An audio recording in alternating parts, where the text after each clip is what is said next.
All right, so I think we'll probably get started. I am Joshua McCabe. I'm the Assistant Dean for Social Sciences here in the School of Arts and Sciences. Um, Hopefully, when he has a chance, you'll meet Dr. Gene Wong. He's the Dean of the School of Arts and Sciences, but he's doing several of these today, so he'll likely join us when he gets a chance. So I'm the Assistant Dean of Social Sciences, and we have 4 programs we're going to talk about today. I'll talk about our political science program. Dr. Alethea Alberts will discuss our psychology program. Dr. Ramonda Maroon will discuss our criminal justice program. And Dr. Paul Joyce will tell you about our 5th-year program in Homeland Security Studies. So those are the 4 people hopefully you see at the top there, if you guys want to give a wave. So we'll dive right in here because I know we have some limited time, and I'll tell you about first up will be our political science program. So I'm really excited about this program. We just spent a good chunk of time updating it and revising it. So I'm going to tell you about the 3 things that most excite me about political science at Endicott College right now. The first one is our updated curriculum and course offerings and our faculty. So you will be part of the first class using our new state-of-the-art curriculum, which provides students with the core foundations of the discipline while offering you the ability to build your major electives to fit your passions and your interests. So we've done this by developing 2 new focus areas. The first one will be in American politics and law, and the second one will be in global affairs. And these are sort of ways that you can shape the curriculum that best fits your needs. So you'll work with your advisor to craft this and work for your professional goals. For example, I just got off of a Zoom meeting with a political science major who really wants to work on something related to the environment. So we were able to set up a course schedule so all of her courses relate to that eventual goal. And she won't need to take any of the courses that don't quite fit those goals. As part of this revision in the new and improved curriculum, we've actually added a whole bunch of new courses. These include public policy, gender and politics, political psychology, and great power politics, which focuses on the United States, China, and Russia, all very, very timely things. So you'll be working with faculty with diverse interests, approaches, and perspectives. So the range of faculty interests run the gamut from American political thought to constitutional law and social policy, to international justice, human rights, and even global security. One of my favorite things about our faculty is that we're truly interdisciplinary.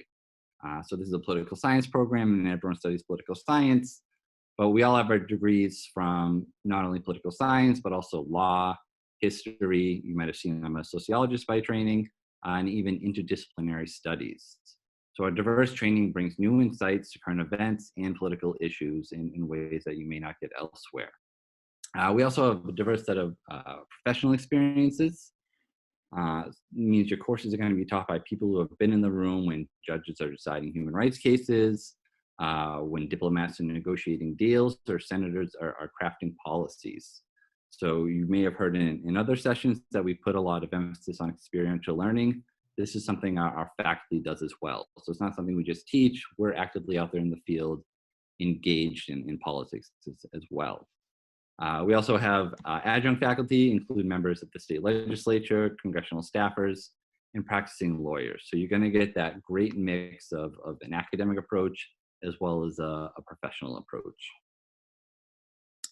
The second thing I'll talk about is our unique internship opportunities. And again, this is another area where you'll have a whole session on our great internship sequence. But I want to talk to you about one in particular, the Washington Internship Institute partnership. So this is, I think of it as sort of the crown jewel of the political science program. It's not your typical Washington program, and 3 aspects in particular set it apart. First, you'll spend your fall semester or your spring semester rather than your summer in Washington. So if you've ever been to Washington, D.C. in the summer versus the fall, it makes a world of difference, right? If you're there in the fall, things are going on, you're going to be in the midst of everything. Second, room and board is included. So there's no searching for a sublet in a particularly sketchy neighborhood. You'll be in a beautiful dorm in Crystal City, right there in the orange line. And oftentimes you'll be there with several other Endicott students and students from around the country. And third, and I think most importantly, we've set up this partnership so that there's no additional costs. It's all included in traditional tuition and room and board, which means all your financial aid and scholarships apply. So you'll end up in DC, no extra costs at a time when things are really buzzing in DC, and you'll get the regular credit for it.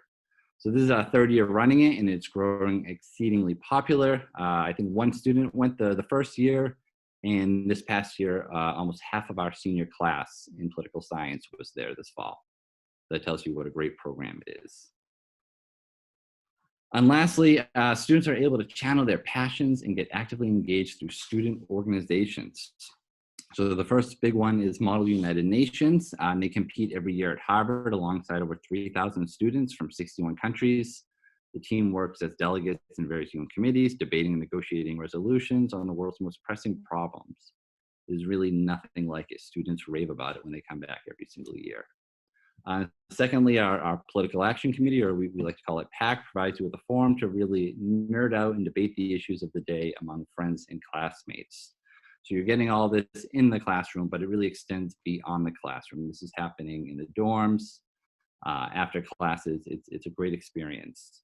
So we also sponsor speakers and events on campus, especially during election years, including debates, congressional candidates. We have a lot of fun with this. So there you have political science. Whatever your professional goals, whatever your passions and interests, Endicott Political Science has the curriculum, faculty, internships, and student organizations to match it and ensure you thrive and grow here. Don't hesitate to get in touch with me if you want to learn more about it. So now I'll turn it over to my colleague, Dr. Albers, to tell you about our psychology program. Great. Thank you so much, Dean McCabe. I'm really pleased to be with you today, tell you more about the exciting things we have going on in the Department of Psychology. I would say that the beginning of all of this is really our faculty. So we have a very diverse, talented, collaborative group of faculty that are committed first and foremost to undergraduate teaching, undergraduate mentoring.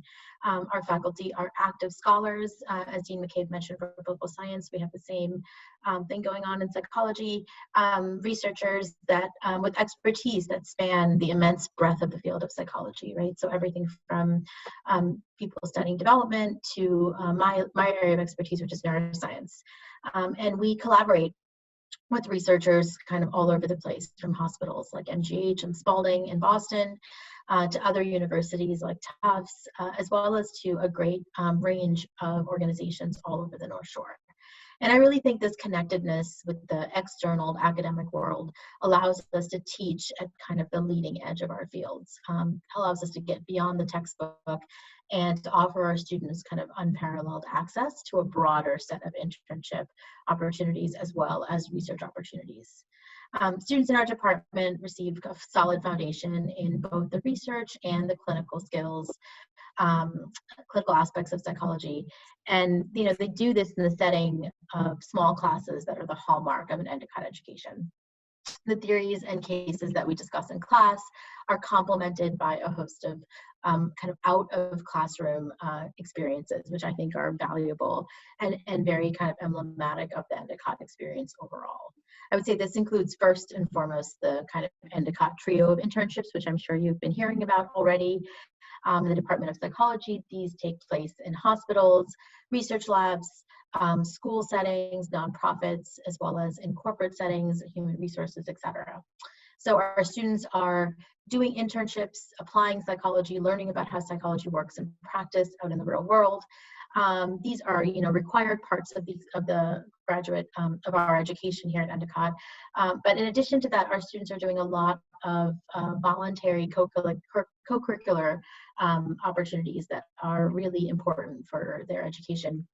One of those is faculty-student research. So I'm currently working on a research project with 3 first-year students. We're looking at olfactory function in the context of Alzheimer's disease. This is an outgrowth of a collaboration that I have ongoing with researchers at Harvard that are studying a high-risk extended family cohort in Colombia, South America. And my students are, on the front line with me looking at the data and looking at sort of cross-cultural differences in olfaction and how that can help us understand risk for Alzheimer's disease. In fact, some of the analyses that they did before we all left campus and they're still doing are actually informing a new test that I'm developing for screening patients for exposure to COVID-19. So it's really exciting stuff, and it's great that our students are involved in that. Another example of kind of out of classroom opportunities, I would say that we do really well in the department are faculty-led student tours. So one recent example of such a tour was designed by my colleague, Dr. Beverly Valinsky, and it was a history of psychology tour. It went along with a 10-day trip to London, Paris, and Amsterdam at the end of the semester. And I was lucky enough to travel with Dr. Valinsky and the students, and it was just amazing to see the kind of intellectual and personal growth that they experienced over those 10 days. And then the opportunity to apply a lot of the history that they had learned in the classroom by going to visit these places. These kinds of credit-bearing, faculty-guided experiences really help broaden students' worlds and build the kind of cultural competency that's necessary for success today. We all feel really lucky in the department, and I know this is, I speak for sort of all of my colleagues at Endicott when I say this, that we get to be a part of our students' lives through this really exciting kind of 4-year journey. And we couldn't be prouder of the things that our students are accomplishing in the Department of Psychology. So whether it's writing a senior thesis that gets published, or presenting at a national conference, organizing mental health awareness campaigns on campus, or their excellent record of admission to graduate school. This includes admission to PhD programs, MSW programs, nursing school. Our first student was admitted last year to a very prestigious Ivy League MD PhD program, which was very exciting for us and for her. Many of our students also take off a year or two after college to gain work experience in the field before deciding about if they want to pursue advanced graduate study. And we feel like our students are able to leverage the foundations that we've helped them build, again, sort of in and out of the classroom, to really find a wide range of meaningful work opportunities. Great, thank you, Alethea. Now we're going to hear from Dr. Maroon about our criminal justice program. Hi, everyone, and congratulations on your admission to Endicott. I will just take a couple of minutes to review a few key aspects of our criminal justice program. The department's academic goal is the development of, the investigation into, and also the dissemination of knowledge of many key core areas of criminal justice, and that includes policing, crime, corrections, law, the court system, criminology, along with the emerging areas of victimization studies, security studies, and the use of advanced technology by practitioners. So I want to emphasize that while it may seem like the field of criminal justice and the study of criminal justice is very rigid, we take an interdisciplinary approach to the study of criminal justice, preparing students for careers across various fields or for graduate school. So students have the opportunity to really tailor their studies to their interests by either double majoring.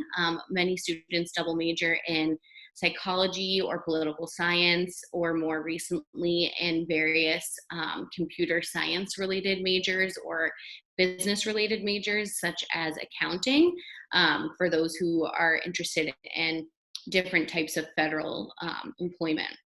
And students also have countless minors to choose from if they want to just build skills in a content area, but don't necessarily want to double major.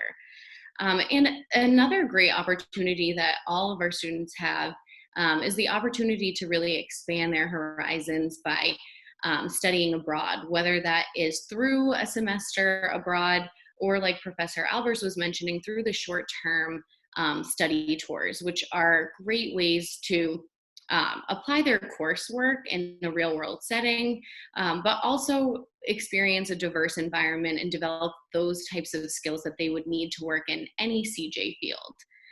And in line with our interdisciplinary academic approach, students also obtain internships across various fields. And that includes the US Supreme Court, victim advocacy centers, the US Marshals, private security, and the juvenile court, just to name a few. The Washington Internship Institute that Dean McCabe discussed is also an excellent opportunity for our CJ students with diverse interests from law all the way to environmental justice. So it doesn't have to be strictly law enforcement focused.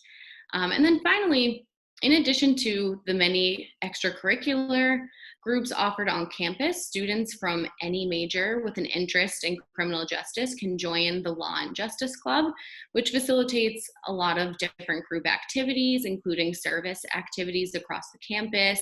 We bring in speakers from various criminal justice fields and have recently been planning local jail tours. Students who major or minor in criminal justice may also qualify for Alpha Phi Sigma, which is the Criminal Justice Academic Honor Society, which is centered around academic achievement, service, and leadership.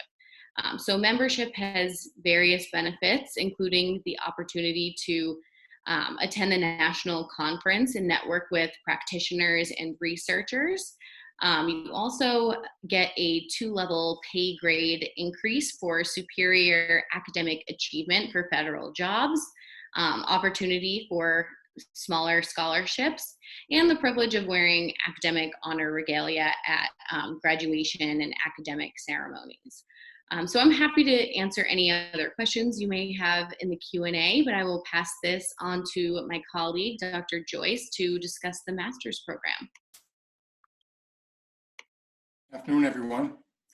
My name is Paul Joyce. I'm the director of the Homeland Security Studies program. I've been at Endicott for over 3 years now. And before coming to Endicott, I was a Boston police officer for over 30 years and a superintendent for 14 years. So the Homeland Security Studies program offers a comprehensive curriculum, including terrorism studies, emergency management, and cybersecurity. Students take 2 graduate courses in their bachelor's program and then complete their master's program in 1 calendar year. Many of our students come from the criminal justice program, but really this is applicable to all disciplines across the college, including business, computer science, psychology, even communications. Our faculty consist of accomplished practitioners from the FBI, the Department of Homeland Security, emergency management, military, and policing.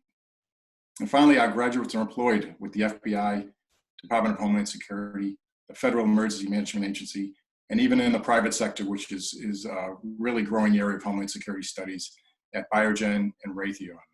So we work extremely hard at taking our students and preparing them for the work world. We always talk about bringing a workplace mentality into an academic setting, and we have roughly a year to prepare you for work, and our students have done exceedingly well in their transition from the Homeland Security Studies program into the work world. So I'm happy to take any questions you might have in the chat session. Thank you very much. Thanks, Paul. So you should see a group chat available that you can ask us questions through that, and I'll read them to the group. And if you want to aim it at any particular person, they're happy to answer your questions about any of these programs. We also have our contact information there if you want to have a longer conversation with anyone in particular. So with that, I'll open up the chat to any of the questions you have.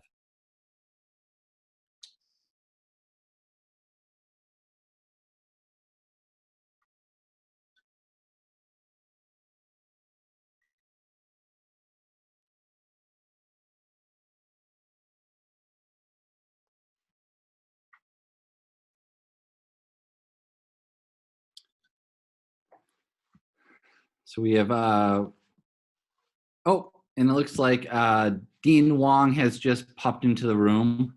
So we can have him introduce himself real quick. Hi, I'm Dr. Gene Wong, Dean of the School of Arts and Sciences. Sorry I'm a little late. We had 3 sessions running, 1 in a row. And so I started with STEM and then I just got back up. But just thank you for coming and attending our academic presentation to learn more about the degree programs in the social sciences. and just wanted to say hello and introduce myself so you know who I was, and also hope to see you in the fall. All right, thanks. Thanks, Dean Wong. All right, so our first question here is, when do you select your classes and do you get an academic advisor? So because you choose your program as you come in, you start off with an academic advisor, and you'll actually meet them over the summer. Typically, you would do this during orientation. It's a little bit different under the circumstances this year. We've already set up the dates. We'll be doing like an orientation via Zoom, where you will meet with your academic advisor, and they'll introduce you to the courses you'll be taking. So for all students, there's some courses that you'll definitely be taking, including critical reading and writing, and the introductory course to your discipline. So that's either world politics or general psychology or introduction to criminal justice. But then beyond that, you'll be able to work with your advisor to check out some of the gen ed courses to see what might fit your interests. And they'll be able to tell you about them, see what fits with you in terms of skills you want to build, interests you have, whether it's in a allied discipline, whether it's in taking an art course. They'll be there with you before you even step foot on campus to walk you through all of your courses. And one of my favorite things about this place is advisors are always around. You're taking their classes, you can always knock on their door, send them an email, and everyone sets it up right away. It's a great environment. So this question for Dr. Albers, for the psychology internship program, what are some examples of places where students have interned? Yeah, so I teach the the semester internship course that runs every fall of the senior years. That's the sort of final internship that all of our students do. So I get a little sampling every semester of what, where our students are going. So I can think of my students this semester. I had 14 students in my class, and I think there were 2 in research labs. There were 3 in ABA settings. So working with a wide range of children in terms of functioning on the ASD spectrum. There were students that were in victim advocacy settings. And in past years, I had one student who was in a marketing agency doing PR. So this is, psych is incredibly broad, and so we tend to send our students all over the place. It really, it's really sort of whatever you're interested in, if you can connect psych to it. I just sent a student of mine to a former student, made that connection. She's a psych major and a hospitality minor, and she wants to do something that's kind of across the 2 disciplines for her semester internship. And so I suggested to her that she work with the Alzheimer's Association, because there's a whole group there that helps people come together that are just sort of very early in the process. They've just recently been diagnosed, they're cognitively intact, and they just kind of want to meet other people and interact. And so this group, the subgroup at the Alzheimer's Association, puts together these events. And so it would be a nice way for her to work on something that was sort of events related, but also be able to apply her psych background. So that's some specifics, but yeah, we have a pretty wide range of sites. I'm gonna make this so all our faces are a little bigger. Okay. And then someone is asking about what sort of courses they'll take their first year in the psychology program. So I had mentioned general psychology. Dr. Alves, you want to walk them through any of the others? Yeah, in the first year or in general? In the first year. First year, yeah. So most students will I teach the intro psych sections for the psych majors. So most students that are coming in, unless you have a 5, I think it's a 4 or a 5 currently on the AP exam, you'll take intro psych with me.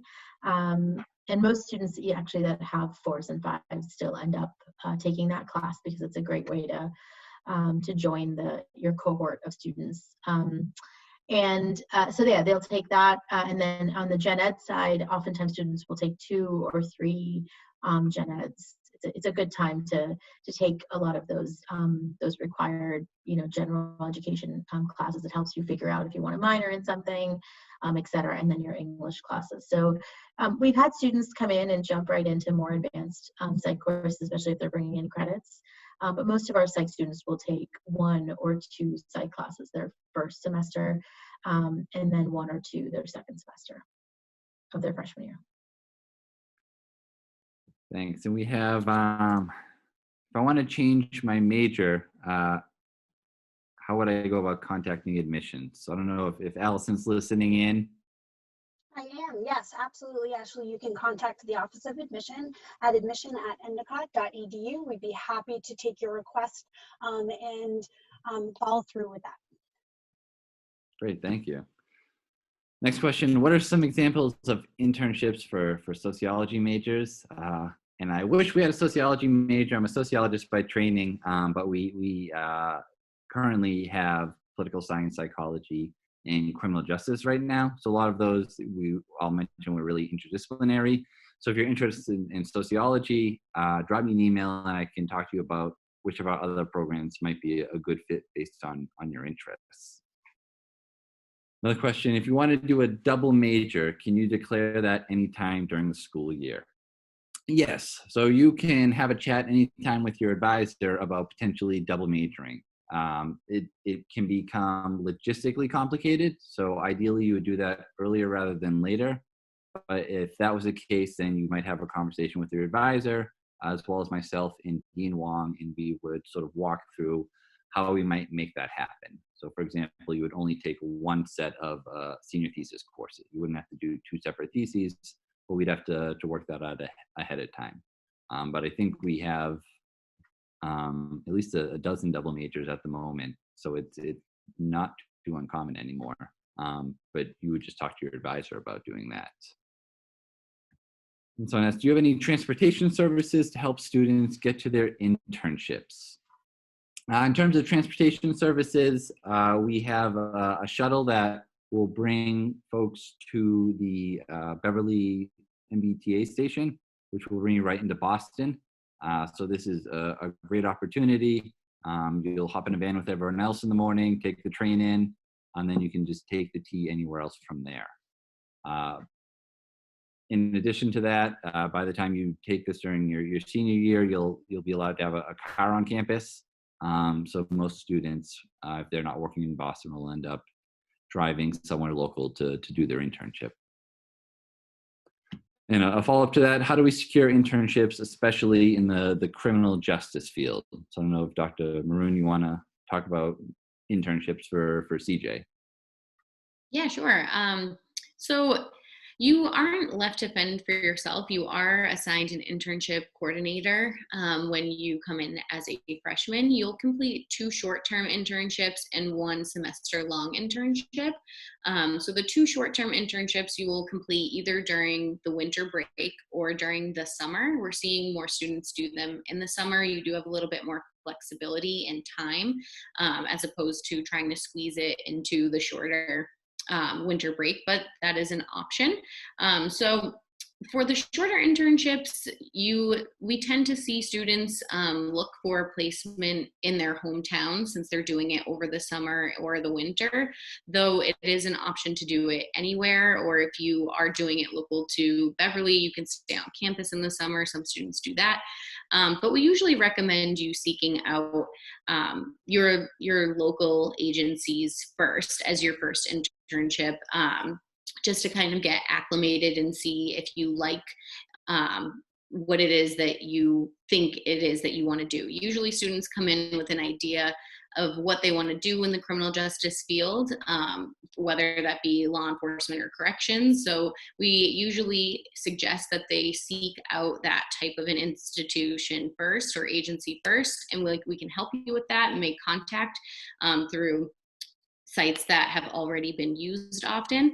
That way you can see if you actually do like it, if you enjoyed that internship. That way you can broaden your horizon with the next internship or with the semester-long internship. You can focus that a little bit more based on your experience in the short-term internships. Hopefully that helped. There's sort of a related follow-up question asking about the internships, much of which you just already explained. So I'll just add a little bit more of how does this work around classes. So for the two short ones, you can do them in the winter or summer. So you might have noticed if you look at the Endicott schedule, we start a little bit later than everyone in January, and that is to ensure that students have time to do that 3-week internship in the winter. There's time there, but you can also do it over the summer if it doesn't quite work with your schedule. For the semester-long internship, we've set it up so you'll be there 4 days a week. And then on Fridays, you will have your senior thesis course as well as your internship seminar course. So there's never going to be any conflict. Any classes we have you scheduled for will be on Friday, back-to-back. So the senior thesis course, it's working on your senior thesis that you'll start in the fall and continue into the spring. And then for the semester internship course, it's really just a sort of debriefing and getting together to talk about everything that went on that week. Dr. Alice, you've taught that several times. Do you want to talk a bit more about what that looks like each Friday?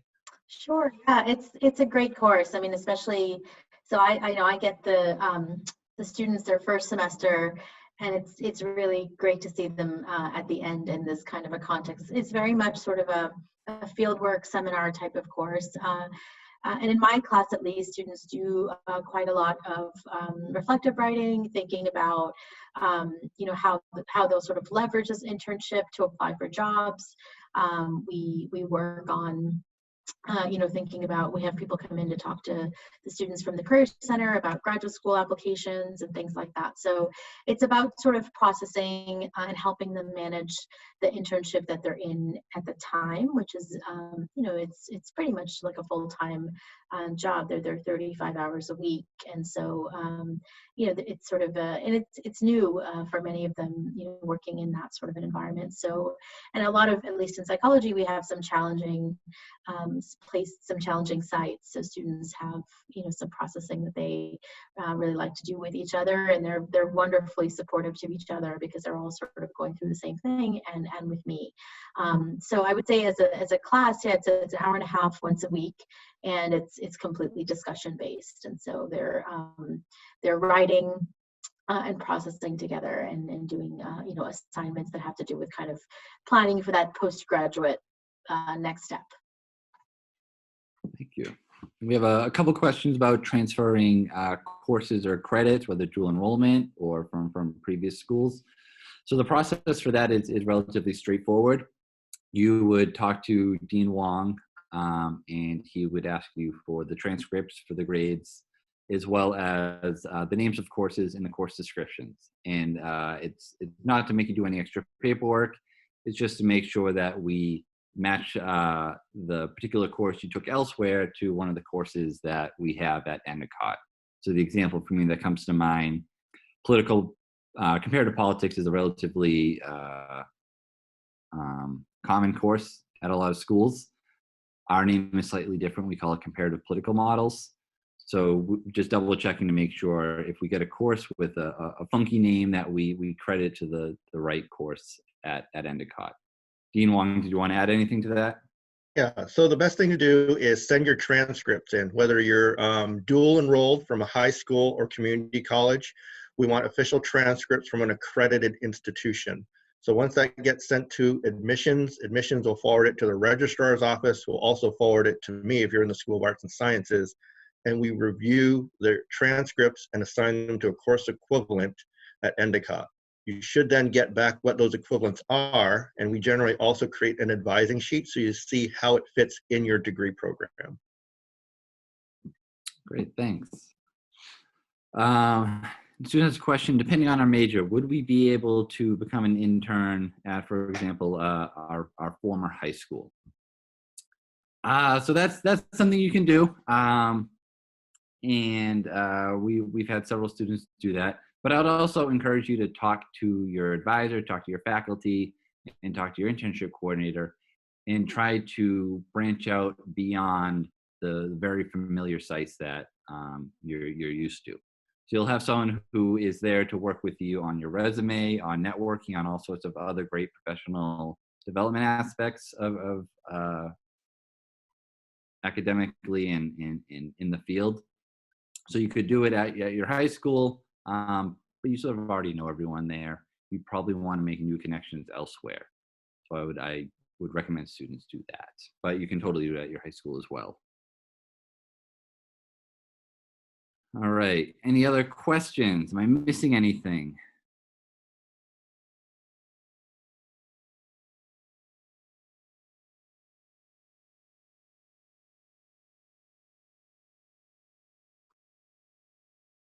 Does anyone else have anything they want to add? Dr. Joyce, do you want to talk about applying to the 5th-year program if we were a political science or a psychology major, what we might do if we wanted to end up with a master's in Homeland Security in 5 years? You'll start thinking about applying for the master's degree in your sophomore year. So you become eligible to take one course in your junior year and then one in your senior year. You'll also see me in your sophomore year. I teach policing to sophomores. So we'll get to know each other in that class, and then I can help you through the application process. But your sophomore year is when you'll start thinking about it.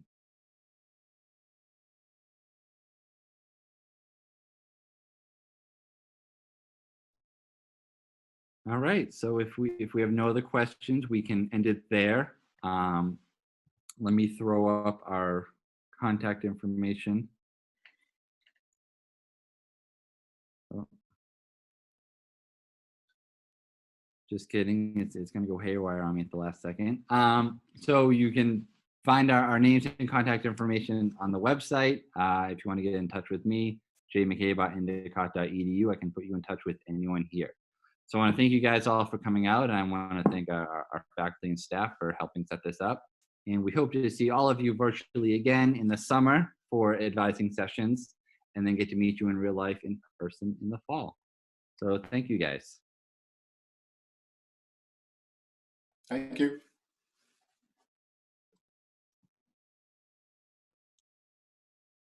Thank you. Hey everyone, this is Tom from AV Support talking. Thank you all so much for being here today. We are going to keep this room open just as people exit, so the room will be closing in just a few minutes, so feel free to sign off. And if you have any questions, please direct them to the admissions staff or to the contact information you received today. Take care and be well. Thank you all so much for being here.